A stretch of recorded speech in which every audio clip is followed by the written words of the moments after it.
I watched the film. Posa and Catalano could be the next star linebackers for the Wisconsin Badgers.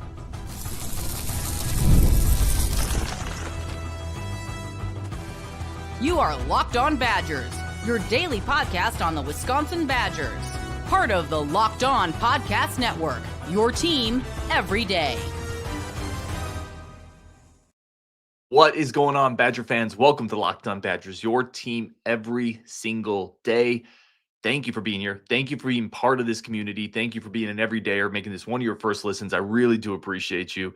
Today's episode brought to you by Mazda. Like every player, Mazda sweats every single detail because when you make every move count, pulling off the unexpected is only the beginning. Stay tuned later for highlights in this week's Moving the Game Forward. Mazda, move and be moved. Today's episode, we are taking some of your questions, plus why I think Carter Smith should be the starter coming out of the bye week for Washington. Offensive line getting better? Question mark. But let's start here. I went back and I watched the All-22 for the Oregon game. I've been watching the All-22 just about after every game just to kind of get a better feel for what's going on. Some of the rewatches haven't been pretty. Like I'm going back and rewatching Iowa, parts of Maryland, parts of Ohio State. Not fun. Going back and rewatching Oregon, actually, parts of it weren't terrible. Like there were moments there that were pretty fun and enjoyable. I was looking at two things specifically, right? I was looking at Posa, Catalano, that defensive front seven. I was also looking at the offensive line. Let's start with Posa and Catalano. Coming out of that game, a ton of hype, right? Posa led the team in tackles, true freshman, making his first start, four-star linebacker. Cooper Catalano, the in-state kid, playing right next to him. Two true freshmen starting on the road in Autzen. Posa was great. You go back and you watch the film, he could be kind of the next big time Badger at linebacker. A couple of things he does really well when you go back and you really watch Mason Posa play. His instincts are top notch. Brian Smith talked about this a little bit as well when Brian Smith came on the show. His first step, there's a couple clips where there's movement going in multiple directions, right? They're running kind of a counter motion, and Posa's first step on those is true. He's not taking, as a freshman linebacker, and when I say counter motion, I'm talking there's jet sweep one way and they're coming back the other way. They're pulling blockers in multiple directions. Mason Posa is not fooled at all by that. His first step is pretty true for a freshman linebacker with a lot of things going on in front of him. That's really impressive. It's really, really impressive. So instinctually, he's just ahead of the game. And some people, for whatever reason, maybe it's genetics, maybe it's something in the nature and the nurture that Mason Posa grew up with. Maybe they blindfolded him and threw baseballs at him and forced him to catch him, right? Something about him. He has an athletic DNA about him. And you could just tell because this is his first year and he didn't enroll early. He shouldn't be this far ahead instinctually as a linebacker. He could be really good athletically, but the mental side, he's playing sideline to sideline. He's getting off blocks. He's reading his keys. He's doing the little things that veteran linebackers do to mess with an offense, jumping into the gap and then bailing out into coverage. He's just really on point, and it's incredibly impressive to see against a team like Oregon. And then the physical tools, they absolutely stand out. You're talking about a guy against Oregon who's tracking guys down in the boundary, who's going sideline to sideline to wipe out a running back on a flat screen, or it was a screen. They tried to throw. There's one play in particular in the first half. They tried to throw a bit of a receiver screen out to maybe it was their halfback of the receiver. I forget who. But Posa, originally Walker was out there. Posa went out, pushed Walker back inside. You can tell Posa was making this almost adjustment. Like, no, you go inside. I got this. They threw the receiver screen to him. Posa read it all the way, defeated the block. Oregon actually had numbers on this play. Oregon had two blockers. We had two defenders in space. Posa defeated the block, made the tackle. Like, he's just a stud. So instinctual, athletic. Uses his hands really well. This is something Brian Smith picked up on as well. Probably because he's a wrestler. He just doesn't stay blocked very easily. And then he's got kind of a long frame, so he's able to keep people off of him. Incredibly impressive game by Mason Posa. Cooper Catalano, not to be overshadowed. They both look great. The thing about Catalano that's a little different from a lot of people, even from Mason Posa, is his explosion at the point of contact is pretty unique. You see him blow a couple people up in this game where when he hits that ball carrier, when he gets to that point of impact, he gets low and he really utilizes leverage at a pretty high level. Then his tackling technique He's well coached. I mean, this is a guy who was prolific in high school football in Wisconsin, and you can tell he's well coached. People don't get out of his tackles. He drives through people. He uses leverage, and he's athletic. Let's just also be honest. Cooper Catalano is athletic. People dismiss it because, in-state Wisconsin kid. He's got to be a coach's son. Lunch pail type. No, this dude's athletic. Another player like Mason Posa that can go sideline to sideline, but when he hits you, he pops you. He brings a lot of power and force at that point of impact, and then tackles with leverage. Really good. Going back and watching both of them, yeah, really, really good. Other things that stood out defensively when I was watching the film, the coverage. So there was a lot of talk about why isn't Oregon attacking downfield. Outside of some zone stuff, we're still not a great team at times with zone awareness. We let some people get in some gaps and we don't react very well. But the coverage was pretty sticky, guys. It really was. There was a couple moments where Dante Moore, it's one pause, two pause, and he didn't have anybody. So he kind of scrambled, tried to extend the play. The coverage was pretty sticky. Gard, Ricardo Holman, Latimer, they really did a nice job on Oregon's outside receivers and making Dante Moore hold the ball for an extra beat, which got a couple of those sacks. Mason Reiger's first sack was a bit of a coverage sack. There was some Sebastian Cheeks just beat his guy in his sack, but there were a couple plays where this beleaguered Wisconsin secondary held up pretty good. There was another play that Dante Moore missed, would have been a touchdown. I think Gard had the missed assignment on that one, but overall the coverage is stickier. Defensively, I also just got to highlight Barton. Dude, Ben Barton plays with so much effort. Like he has become such a good player for the Wisconsin Badgers, and credit to him. Absolute credit to him to walk onto the program, to stay with it, to develop into the player he was, put a bunch of weight and strength on in this offseason. Barton's a guy who could get an NFL flyer. It's kind of a late round or UDFA guy. He's relatively disruptive against pretty good teams, and he made a couple plays in this game. But you also just see the effort. I mean, he's a 320-pound defensive tackle trying to run down screens in the flat, and he almost got one. So credit to Ben Barton. If you want to point out a couple people that are really busting their ass playing hard, Ben Barton's one of those. Safeties, man. So that's a lot of good, right? I went back and I watched all 22 offense and defense. Defense played great. Offense not as well. So we're going to get to that next. But even, man, the safeties just aren't very good right now. And I don't know why.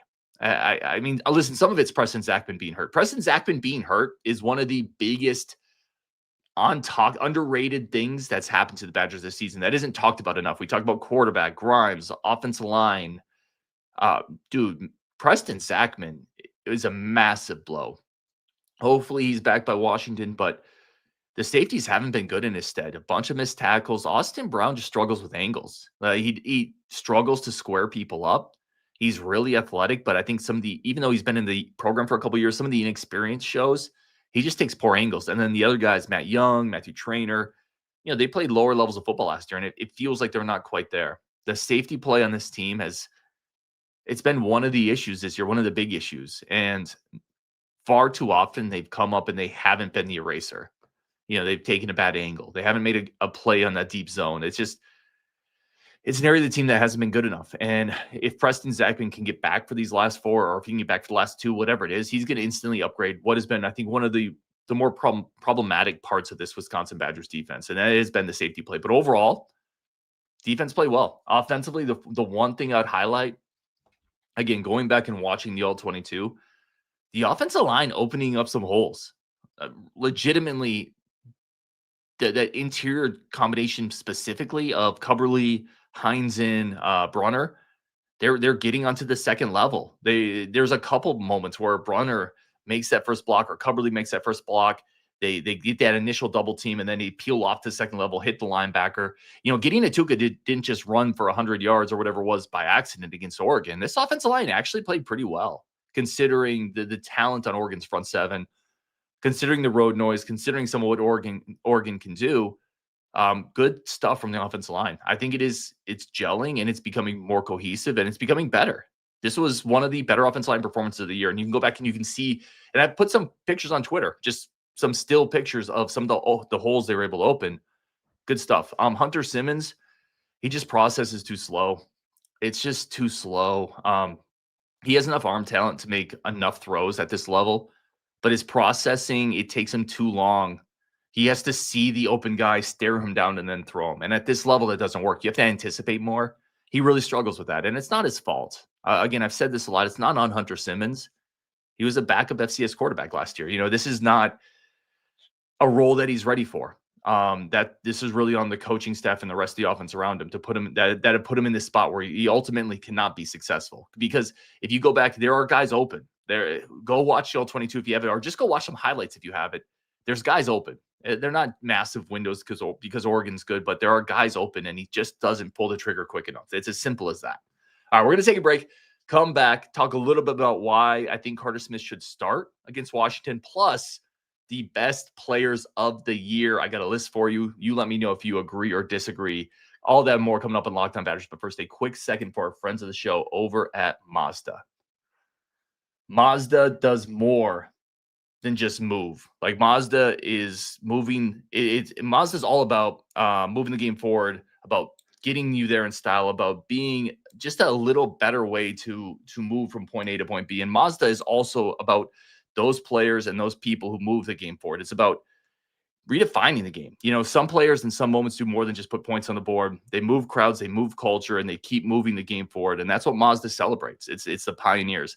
This week's moving the game forward player is definitely Mason Posa. He just absolutely comes into Autzen, a freshman that certainly very few people, Oregon fans would know about. A lot of Badger fans would know about it. And he just comes in like Miley Cyrus on a wrecking ball and just destroys that Oregon front seven or that Oregon offensive line, that Oregon quick screen game for about half the game. He was unblockable, made a play in the screen game. Really, really good. Mason Posa absolutely moving this game forward and redefining it. When you follow what moves you, the unexpected is only the beginning. And just like there's more to every highlight, there's more to every Mazda vehicle. Mazda, move and be moved. All right, let's get back into this. Getting some of your questions as well coming up. All right, Carter Smith. And let me get some of there are a couple people in the comment section as well. Matt says, respect the energy, man. Matt's good people, for sure. A lot of good basketball content on his channel. Mitch James says, hey, Ryan. What's up, Mitch? Coop and Posa from Isaiah Place. Yes, sir. Mitch James also says excited about the future of the defense. That duo is going to feast in the future if we can keep them together. Listen, that's a good point because you never can count on really anything in this era of college football. But Mason Posa came out after the game and basically said, we're not going anywhere. Wouldn't be the first player to say that and then end up going somewhere else. That's fair. There's a lot of people in relationships that say, I'm never going to leave. And then 5 years later, that couple's divorced, whatever. But I think he's pretty locked in. And I think Cooper is very locked in. So, yeah, this is a good comment here from Mob H. It's like a Borland and a Taylor. And honestly, when I see Cooper Catalano, it kind of reminds me a little bit of Mike Taylor. I think he's probably even a little better athlete, but maybe not nobody was as tough as Mike Taylor when you hear about some of the injuries he played through. But I think he's like a Mike Taylor type of guy. And Mason Posa, he kind of reminds me of, who does Mason Posa remind me of? Somebody like maybe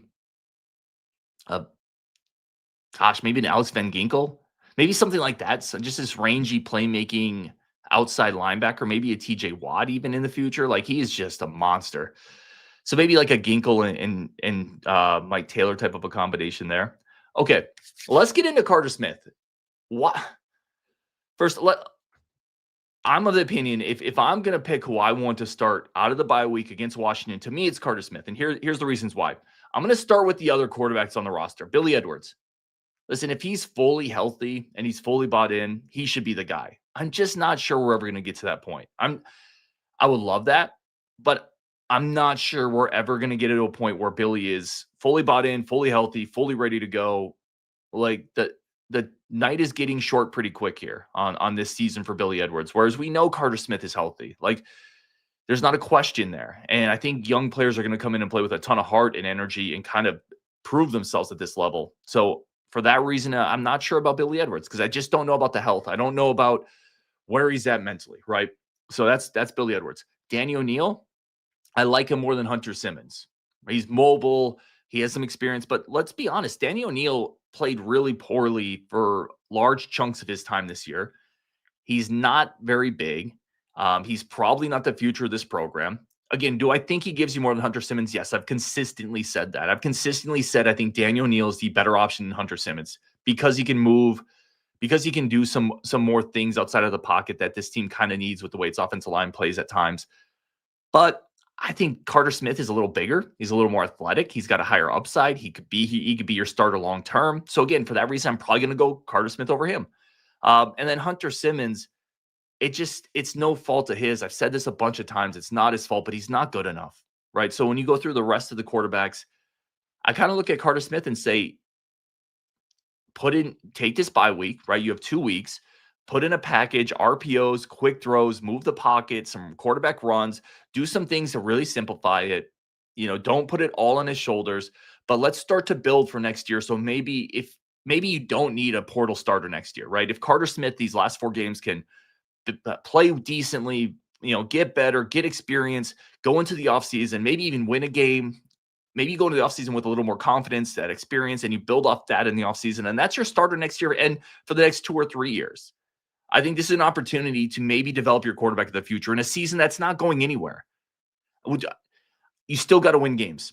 Like if Billy Edwards is healthy, he gives you the best chance to win, play Billy Edwards. I'm not talking about punting games to just get youth on the field, but if Billy's not ready to go, man, let's play Carter Smith and let's start building for the future. And he can't be worse. People say, well, it could be worse. It can't be.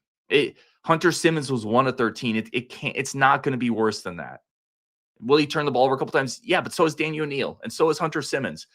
Hunter Simmons had 2 of the worst picks I've ever seen against Iowa. And again, not his fault. I'll continue to say this. It's not his fault. But build for the future. Put a quarterback out there with an athletic edge that is Carter Smith. He can move the ball. He can move the pocket. He can run a little bit. You can run RPOs with him, quick passing game. I think that's where I'm at. And is it perfect? No, it's not perfect because he's still a freshman and you're still going to be playing really good teams in Washington, Illinois, Indiana, and Minnesota. You're still going to be playing good teams. It's maybe not fully fair to him, but freshmen start at quarterback all the time. I think at points we make too much of, well, he's a freshman. I mean, Michigan started a freshman to start the year. Yeah, lots of freshmen have started. Daniel O'Neal was a freshman last year. It started for his college. Freshmen start in college football often now. It's not this crazy idea. So I would go Carter Smith, install a simple package for him, try to lean on the run. Don't be crazy, but see if you can start building for the future. I think the fans would be excited about it as well. And quite frankly, this program could use a little positivity and a little good mojo. I think fans would be excited to see Carter Smith out there. All right, let's get some thoughts and comments in here. Will Hanna, good friend of the show, says, yep, if not Edwards, and Carter Smith. Turin says, play Carter, whether he has it and he stays. Either he has it and he stays for next year, or he goes elsewhere and gets paid for 4. He goes elsewhere and gets paid for 4 games work. Yeah, like it might not work, but what you're doing right now is also not working, right? So why not see? And I'll say this too: he's not a freshman anymore. This is something we talk about a lot. By the time you are at the end of this season, freshmen shouldn't be freshmen anymore if you've developed them, if you've worked with them, if they've been practicing every day on the scout team, if they've been in the coach's room every day. If you have the right pieces developmentally in place, Carter Smith is no longer a freshman. He's towards the end of his freshman year in college football, which means he's been in a lot of practices. He should be capable of going out there and running some of what you want to do. Not all of it, but some of what you want to do. He should be able to do that. And if he can't, again, not to be too crazy here, but this was a 4-star talent that was committed to Michigan at one point. If you can't get that guy ready to run some portion of your offense by the end of the season, that brings up other questions. Michael Gardner says, I think it has to be Carter Smith. You kind of have to play for the future this year. Simmons isn't good enough. Edwards isn't going to be fully healthy. And O'Neal isn't good enough either. I can make a case for Daniel O'Neal. I can, because he is a little more experienced, because he can also do some of what I think Carter Smith nominally can do in this offense with moving the ball, moving his feet. I mean, moving the pocket. But again, if you're going to go to Daniel O'Neal, I almost think it just makes more sense to pivot to Carter Smith. Just my thoughts. Sith says Wisconsin needs to get over this whole not starting freshman thing. Yeah, I agree. Listen, and Wisconsin is playing freshmen. they just started Posa and Cooper Catalano. Certainly, Eugene Hilton has gotten some reps this year. You've seen freshmen in the defensive secondary at points. But yeah, a quarterback can absolutely play as a freshman at this point of the season. I completely agree. B says Posa for mayor. I love that. Mitch says he's a football player. Give him a chance to shine. All right. Great stuff as always. All right. Well, let's take a break here. We got some questions, including why is Ryan, still high on basketball after a shaky showing against Platteville? That's coming up next on Locked On Badgers, plus more of your questions. But first, quick second for our great friends of the show over at DoorDash. DoorDash is incredible. DoorDash is the perfect place to get some food delivered to you. Great food in an easy way to not create extra work for you. Sometimes we're busy, family, life, kids, and it's almost the weekend. We're getting close to the weekend. It's time to look back, crown this week's MVP on Who Delivered, powered by DoorDash. Just like you can win every Saturday with DoorDash Streaks, saving more every time you order. Here's the player that delivered most. Let's break it down. We talked about, just earlier in the show, we talked a ton about Mason Posa. Let's talk about Cooper Catalano delivering.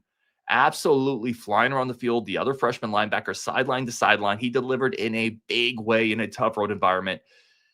And I got to be honest, it gives you hope for the future for this defense and some of the young players on this team. And just like Cooper Catalano delivered for the Wisconsin Badgers, DoorDash delivers your Saturdays. With DoorDash Streaks, you save every Saturday you order. You can stack those things up like pancakes, baby.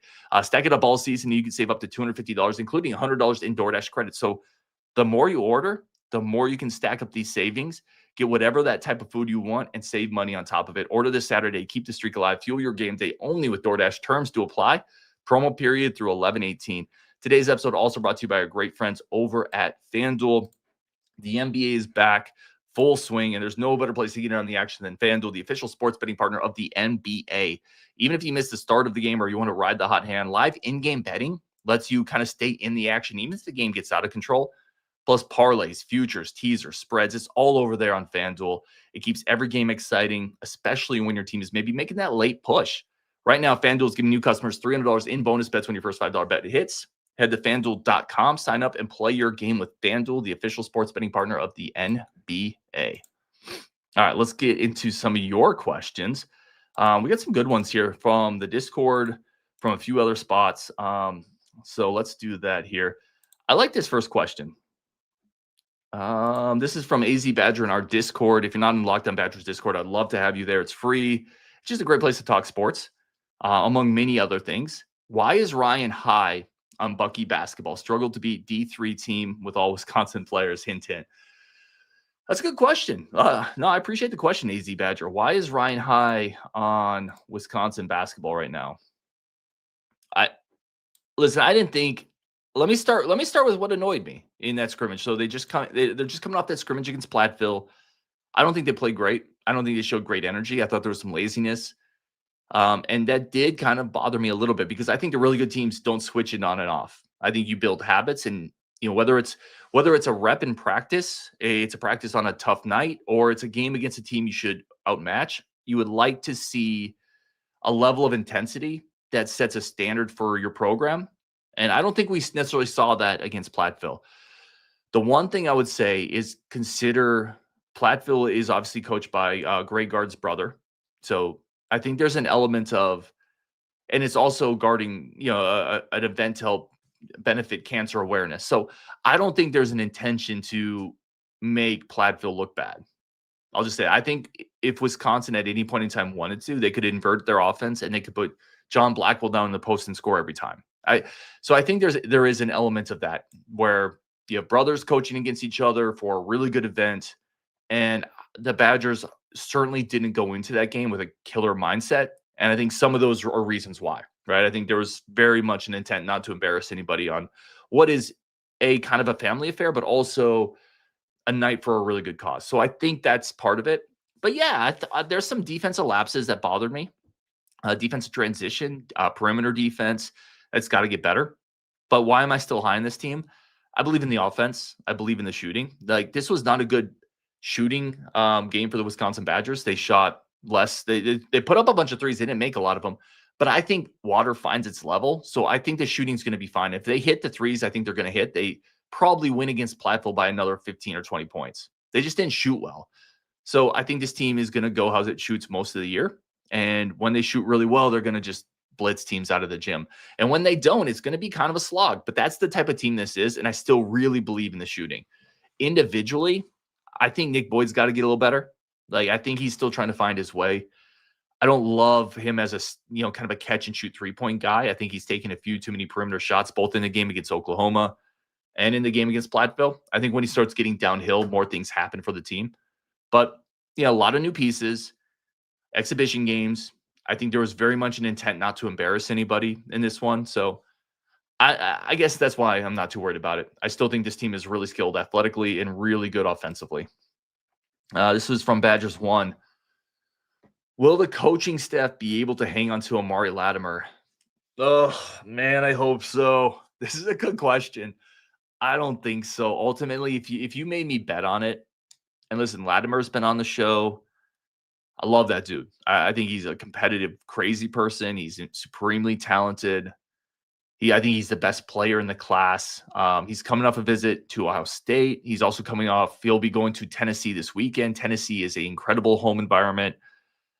I think if you're reading tea leaves here, you're starting to see him visit some of these really high-profile schools. I don't think that if you made me bet on it, I would say no. And that stinks because I think he is a big, big part of what this team needs to do. Tombstone Z says if Fickle loses his last 4 games and is 2-15 in the last 17, what causes him to eventually get fired?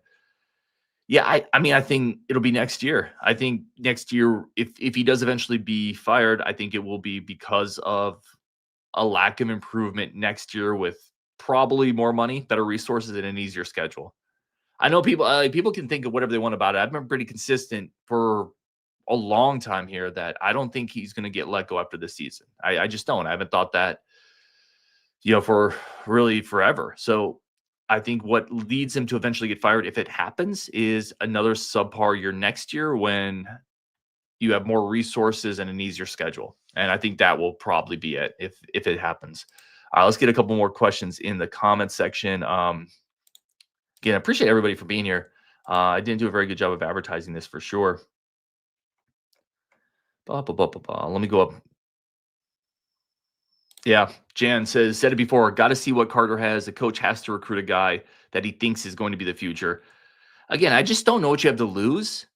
Unless here's the thing. I'm not in the locker room, obviously. If Carter Smith, for whatever reason, and I have no idea this, if he's been toxic in the locker room or hasn't been a good teammate, then you can't put him out there because the players will revolt. But and I don't think that's true.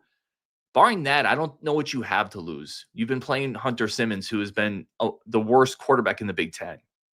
It's not going to be worse. And I think fans would appreciate the change. You'd get some juice, and at the very least, you'd have a guy who can use his legs to make something happen. So, again, Hunter Simmons, this is not me trying to crush the kid because it's not his fault. But we had a 4th and 1, and he just fumbled the snap against Oregon. It's not going to be worse with Carter Smith. Will Hanna says, early on the B-ball team has not been cohesive, which isn't a shock. They will live and die from the perimeter. That's a great comment on the bottom. They will live and die from the perimeter. People, I keep telling people this, and I'm right there with you, Will. They are going to shoot a bunch of threes. And for everyone that's kind of yelling about go get a better shot, go pass the ball around, go hit the post or three, they're just not going to be that team. And that doesn't mean you have to like it. I'm not telling you have to like that brand of basketball. If you don't, that's cool. If you're a guy who grew up on the swing and you love that type of offense or other fundamental structured offenses with UCLA cuts and swinging the ball side to side and a flex screen, and this just isn't going to be that. And there's going to be games because they're not going to shoot great where it's going to look like a bit of a slog. But then the next game, they could come out and hit 7 of the first 10 threes and just put a team, they could put a team in the bilge, with that. So it's just, I'm going to keep repeating it. Like, that's what this team is. Jan says, I was disappointed with the basketball team against Platteville. Didn't see them moving the ball quickly. Yeah, you saw it with Boyd some, and you actually saw it with Rhodey a little bit as well. Again, that game's weird just because it's brothers. I just think there's an element to that where the team knew going in, this is almost a friendly. right? Like it's not even really an exhibition. This is a game for a good cause against teams coached by brothers. I just don't think there was ever going to be a killer instinct in that game. And as Michael says, it's a good point. Platteville's a top 10 D3 school. They are legit. Yeah, I mean, it's a really well-coached school, which shouldn't surprise anybody. It's coached by a Gard. Scary. Good dude, man. Says Wisconsin had this exact same game with the D3 team last year. Chilled the F out. Also a fair comment. Yo, Mint James, free throws. But yeah, that tells you they weren't focused. Because despite some also struggles against Oklahoma, Nolan Winter airballing a free throw tells you this was not a game where before the game in the locker room, they were yelling at the kids to fire him up. Free throws got to get better, though. This team is not going to compete for setting a record for free throw shooting this year. Michael says, exhibition game, quite frankly, you can't judge too much about this sort of game. I agree. I do think I'm a big fan of every data point matters. Like, I'm never going to throw away any data point, just say this, none of this matters at all. But this matters very little to me, this one in particular. Scary says, this team is super talented, but the key is going to be how it develops and blends. Ryan, who's your big hoops breakout guy? That's a great question. Big hoops breakout guy. You know, before the season, and I don't want two exhibition games to temper me here, because Nolan Winter didn't look great against Oklahoma, but I've been pretty consistent that Nolan Winter going from 20 minutes to 30-something minutes per game is a pretty big breakout candidate, you know, to go from what he did last year to what I think he could do this year. I think a lot of people nationally would look at that as, wow, what a big jump for Nolan Winter. I don't know if internally people would view him as a breakout guy because the expectations have been there for a while. So I would look at a player maybe like, I continue to think Andrew Rohde is a little undersold because of his all-around skill set. A guy who's defensively really pretty good at Virginia last year, could shoot the ball, really good passer. I think he could do some interesting things this year. And then if you're going to look at the freshman class, look at a guy like Will Garlock, who, quite frankly, I didn't think would play this year. And then I went and watched practice and saw him move around. And I remember I talked to one of the coaches on the side. I said, this guy looks different than I saw him in high school. And the coach was like, yeah, I think he's grown since high school. Garlock's interesting. If he can just kind of figure out how to do the simple things, the physical skill set could make him a really valuable piece this year. James Husby, won't be surprised if Ohio State or the SEC steals Posa. Oh, James, don't bring that negativity in here. Mitch also says Will Garlock. That's a good one. Slim says, if Carter Smith isn't ready or is ready to transfer, what about Milos? Slim's asking about Milos Spasovic, who's kind of the next quarterback, the fifth quarterback. They won't get down to him because, like, ultimately they would have to get through. I mean, Hunter Simmons would be ahead of Milos on the pecking order. So they would have to get through Danny, Carter, Hunter. It's just never going to be a thing for Milos here. I think he's a good camp arm. Sounds like a good kid, but I think that's the extent of him. Bialuskas is a good one. Michael Gardner was high on Bialuskas before the exhibition. The film was great. May need more time to adjust, though. I think he moves pretty well. So Milos is a good one. Bialuskas. Sorry, I was still at Milos on my head. Alexis Bialuskas is an interesting one as well. All right, we're going to wrap it up there on Wisconsin. Thank y'all so much for tuning in. As always, appreciate you. Thank you for being part of this community. A bunch more content coming up. We got a basketball preview with Nick Osen tomorrow.